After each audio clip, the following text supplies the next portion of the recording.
Okay, so let's dive right in. We're heading back to the 1990s, to Haryana, for a story that, well, it kicks off like your classic haunted house chiller.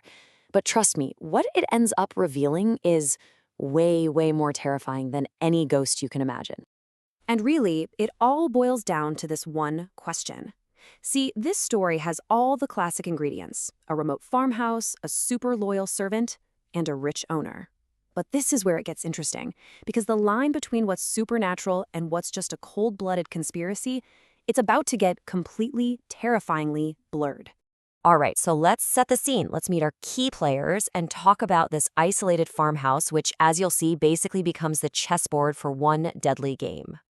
You have to understand, this whole thing is built on a foundation of trust, a decade of it. The owner, Raghav Malik, has had this guy, Raju, looking after his property for 10 solid years.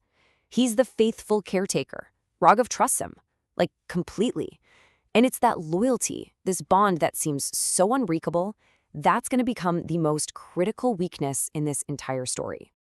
And for a while, everything is totally normal, routine, until one tiny detail, just a simple warning, ends up spiraling into a night of pure, absolute terror for a caretaker, Raju. So here's what happens. Raghav calls Raju from Mumbai just to give him a heads up. He says the electricity department has these planned power cuts every single night. Now, on the surface, this sounds like just a boring inconvenience, right? But what's really happening here is the stage is being set for this whole nightmare. This detail, it's going to be absolutely critical. Raghav just tells them, hey, go buy some emergency lights. A little later, Raghav's phone rings, and it is a panicked call. It's Raju, and he sounds completely breathless, just filled with fear. He's telling Raghav that something is horribly, horribly wrong at the farmhouse. He says he feels like death is standing right in front of him, and he's just begging him, you have to come right now. So this is the story Raju tells over the phone. I mean, it's like a classic ghost story unfolding in real time. He says he felt this presence, something he couldn't see, entering the house with him. Then he heard footsteps. Then he saw a laughing face in the window. And then, the thing that pushed him over the edge, he says he saw a tall, headless woman standing in the pitch-black dark right after that 9 p.m. power cut. Now, Raga, he's skeptical. I mean, who wouldn't be? But he's also concerned. This is his guy, his trusted friend. So he cuts his Mumbai trip short, gets in the car, and drives all the way from Delhi to the farmhouse to figure out what on earth has got Raju so completely terrified. And when Raghava gets there, the whole vibe is just off. It's deeply unsettling. Usually there's music, Raju comes out to greet him, but this time, just eerie silence. He looks around and eventually finds him, not even in the house, but hiding out in the stables, literally trembling with fear. So Raghav asks him, Raju, what are you so afraid of? And Raju just looks right past him, his eyes wide, and says, the one standing right behind you. Whoa. Raghav whips around, and of course, there's nothing there. But man, for that one split second, that supernatural threat feels chillingly, terrifyingly real. Raghav tries to brush it off, rationalize it. But then, it starts happening to him. First, he hears someone run through the hall. Then, disembodied laughter. And then, right on cue, 9 p.m. hits and bam, the power cuts. Total darkness. He makes a run for his car to get out of there, but realizes his keys are still inside the house. So he has to force himself back in. He gets to the kitchen, feels this hot breath on his neck, spins around, and comes face to face with a dark figure. For a guy with a heart condition, the shock is just too much. He passes out cold. Okay, and right here, this is the moment. This is where our ghost story takes a hard, sharp turn into something very, very human. The horror is about to be unmasked. And let me tell you, the truth is way more chilling than any ghost. So Raghav comes to on the kitchen floor. It's just before 3 a.m.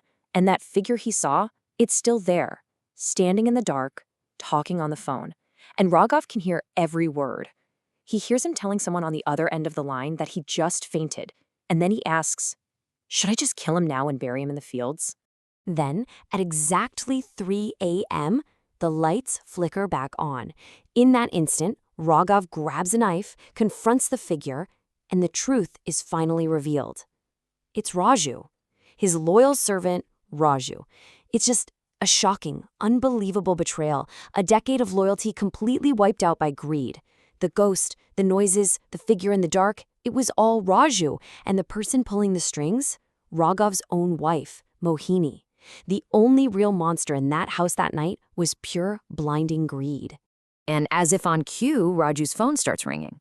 Raghav makes him answer it, on speakerphone, and you hear her voice. It's his wife, Mohini, and her very first words are, "You killed him, right? Can you believe that?" She then promises Raju 5% of the property for the job. And just like that, the whole disgusting plot is laid bare. They were trying to scare him to death, literally using his heart condition against him, all so they could inherit his money. But here's the thing about Raghav. He is not a victim. In that moment, he seizes control. The tables have turned. The hunter has just become the hunted. He calmly takes the phone from Raju, tells his own wife, Mohini, to come on over and collect her share.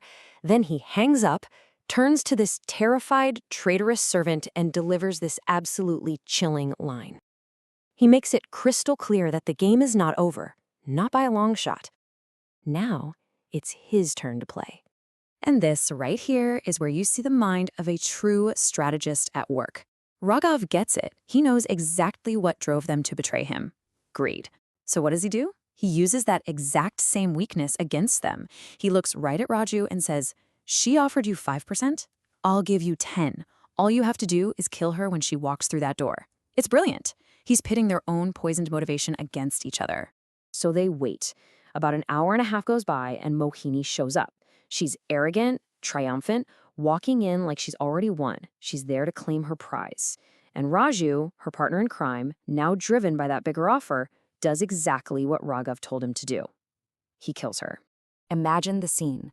Raju is standing over Mohini's body, looking at Raghav, expecting his reward. And that's when Raghav delivers the final, devastating checkmate move.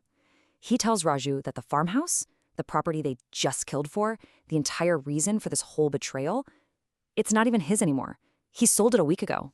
The only reason he was even there was to pack up his things. And that's it. The game is over. The king is the only piece left on the board. So now let's take a look at the aftermath of this night of absolute carnage. So what did the world see? The official story was neat and tidy. A simple crime of passion. The public was told that the servant and the wife were having an affair, and it all ended in a tragic murder-suicide. And Raghav? He played the part of the poor, grieving husband to perfection. But the reality? Well, we know the reality. It was a cold, calculated, and perfectly executed checkmate. Raghav just got in his car and drove away. He left Raju there to deal with the consequences. He walked away with his life, his fortune was secure, and his secret was buried right there in that farmhouse. 0 loose ends, 0 witnesses. A perfect crime. And all of this leaves us with one final haunting thought, doesn't it? This whole story started with the fear of a headless ghost, but it ended with a betrayal born from something much more real, pure greed. It really makes you wonder, what's the thing we should actually be afraid of? The phantoms we imagine lurking in the shadows, or the very real monsters that can live inside the people we trust the most?